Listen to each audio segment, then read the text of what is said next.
তারপরে হেডিং কায়েম করবেন যে অর্থ লিখছি আমি, দিয়ে অর্থ লিখবেন সুন্দরভাবে, বাংলা অর্থ, এর অর্থ। তারপরে আবার ব্যাখ্যা লিখবেন হেডিং কায়েম করে।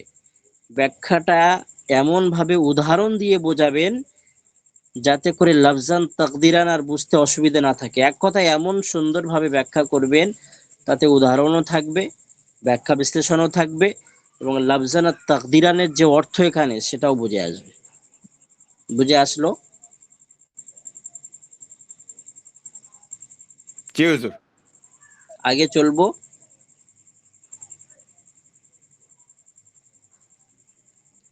আগে চলবো ভাই? আগে যাব? প্রশ্ন নাম্বার 3। প্রশ্ন নাম্বার 3, নিম্নলিখিত বাক্যের এবারাত লাগিয়ে সুন্দরভাবে অর্থ লেখো এবং সবিস্তারে ব্যাখ্যা করো। নিচের যে এবারাত দেওয়া আছে সেখানে আপনাকে প্রথমে এরাব লাগাতে হবে, জাবারজের পেশ। তারপর ঠিক পূর্বের যেভাবে বললাম এর অর্থ লিখতে হবে। তারপরে সবিস্তারে ব্যাখ্যা, এখানে কি বলতে চেয়েছে সেটা সুন্দরভাবে ব্যাখ্যা করতে হবে। তাহলে এরাব লাগানো, অর্থ লেখা, ব্যাখ্যা করা। বুঝে এসছে? এটা আমি পড়ে দেব না, এটা পড়ার রাইট আমার নেই। যেহেতু পড়লে আপনারা বুঝতে পারবেন যে কোথায় কি হচ্ছে, জাবার হচ্ছে, কোথায় জের হচ্ছে, কোথায় পেশ হচ্ছে। এটা আপনাদেরকে ঠিক করে লিখতে হবে। তাহলে আজকের বোঝা যাবে যে আপনারা কতটা এবারাতের ভিতরে নেড়া আরবির উপরে দক্ষ হয়েছেন। জি, আগে চলবো। জি হুজুর। প্রশ্ন নাম্বার 4, নিম্নে বাক্যের এবারাত লাগিয়ে সুন্দরভাবে বাংলায় তার তরজমা করুন এবং এমন ভাবে ব্যাখ্যা, আচ্ছা করুন, এটা করো হবে, যাই হোক, এবং এমন ভাবে ব্যাখ্যা করো যাতে যাতে করে কোনো মতবিরোধ না থাকে। তো এখানেও তাই আর কি, একটু ভিন্নতা হালকা ব্যাখ্যাতে। এখানেও এই এই এবারাতটা আপনাকে তুলতে হবে, তুলে এর এরাব লাগাতে হবে, জাবাজের পেশ লাগিয়ে সুন্দরভাবে বাংলায় তরজমা করতে হবে। তরজমা করে তারপরে এমন ভাবে ব্যাখ্যা করতে হবে, এখানে ব্যাখ্যা অলরেডি আছে, আপনি বুঝতেই পারবেন, এই মতবিরোধ যেন না থাকে এমন ভাবে ব্যাখ্যা করবেন। রহমান সাকরান, দুনা সাকরানা ও নাদমানা, এখানে যেন কোনো ইখতিলাফ মতবিরোধ না থাকে এমন ভাবে ব্যাখ্যা করবেন, ব্যাখ্যা কি বুঝিয়ে দেবেন আপনি। তাহলে প্রথমে এবারাত লিখবেন, তাতে এরাব লাগাবেন, হেডিং কায়েম করে সুন্দরভাবে তরজমা করবেন বাংলাতে, এবং এমন ভাবে ব্যাখ্যা করবেন যাতে করে কোনো মতবিরোধ না থাকে। তাহলে বললে আমরা বলতে পারি একটা একটা প্রশ্নে 3টে করে জুজ আছে, অংশ আছে। একটা অংশ হচ্ছে এবারাত এরাবটা তুলে এরাব লাগানো, দ্বিতীয় অংশ হচ্ছে অর্থ লেখা, তৃতীয় হচ্ছে ব্যাখ্যা করা। এই প্রতিটি বড় কোশ্চেনে 3টি করে জুজ বা অংশ আছে।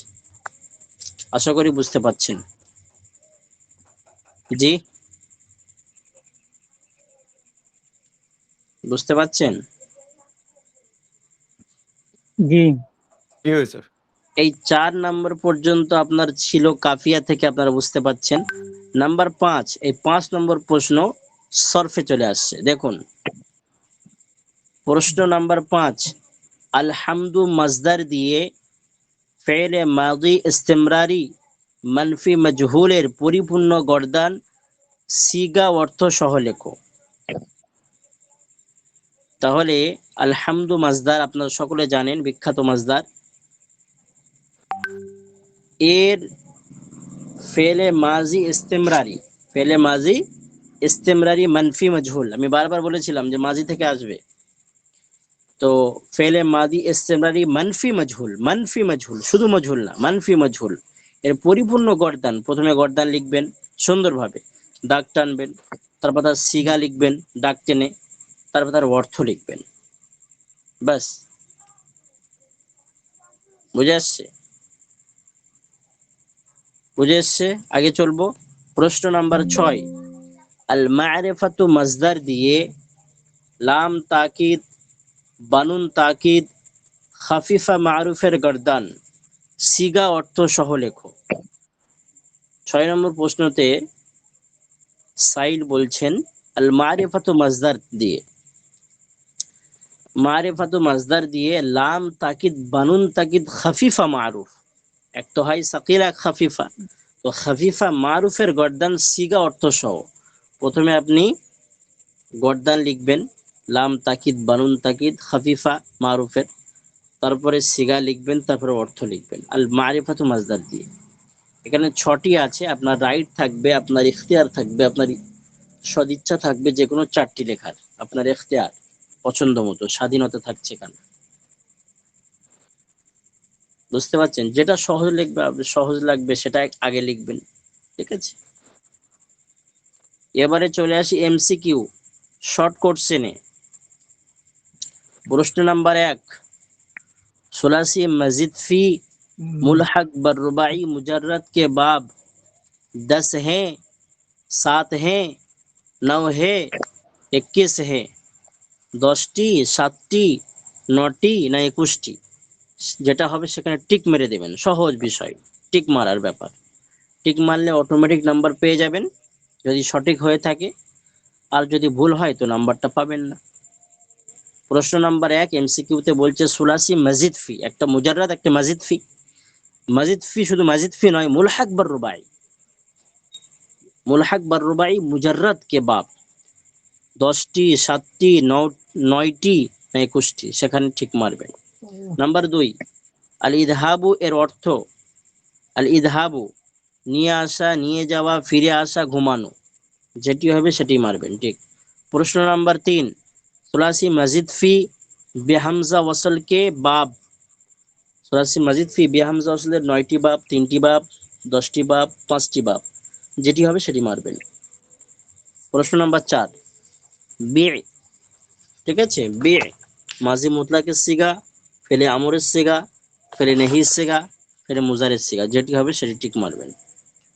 5 নম্বর প্রশ্ন দুখুলিল লামি ওয়াল জাররি ওয়াত তানবিনি ওয়াল ইজাফাতি ওয়াল ইসনাদি ইলাইহি, এই ইসিমের আলামত সমূহ, ফেরের আলামত সমূহ, হরফের আলামত সমূহ, মারেফার আলামত সমূহ, যেটা হবে সেটা ঠিক মারবেন। প্রশ্ন নম্বর 6 আল আলামিনা কোন সিগা ও কোন বাহাজ, কোন সিগা কোন বাহাজ, ফেলে নেহি, ইসিম ফাইল, ফেলে আমর, ফেলে মুজারে, যেটি হবে সেটি মারবেন। প্রশ্ন নম্বর 7 আল কালামু মা তাজাম্মানা কালিমাতাইনি বিল ইসনাদি, এই কথাটি সত্য মিথ্যা কিছুই না মনে হচ্ছে, হ্যাঁ, যেটি হবে সেটি মারবেন। 8 আর নসবু আলামুল মাফউলিয়াতি, নসব হওয়া মাফউলিয়াতের আলামত, ফাইদের আলামত, জারের আলামত, নাকারের আলামত, যেটি হবে সেটা ঠিক মারবেন। মনসুর, মনসুর 9, প্রশ্ন নম্বর 9 মনসুর আমি মারিনি, তুমি সাহায্য করো, সে খেয়েছে, সাহায্যকৃত, মনসুরের অর্থ, যেটি সেটি মারবেন। শাম্মারা, শাম্মারা শব্দটি মুনসারিফ, গায়ের মুনসারিফ, কিছুই না, হারফ, যেটি সেটি মারবেন। শাম্মারা, ফাটাফাট লিখতে থাকুন, অটোমেটিক 20 মিনিট পার হয়ে গিয়েছে।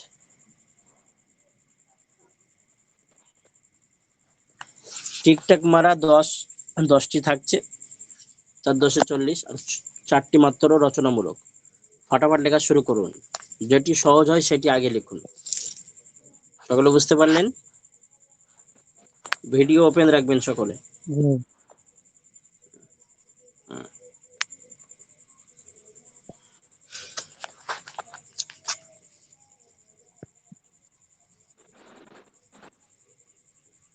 ভিডিও অন রাখুন। আমানত ভাই কোথায়?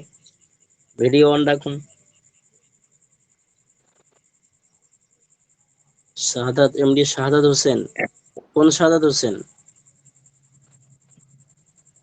সে আমাদের পুরাতন শাহাদাত ভাই নাকি? জি হুজুর। হ্যাঁ, জি হুজুর। আরে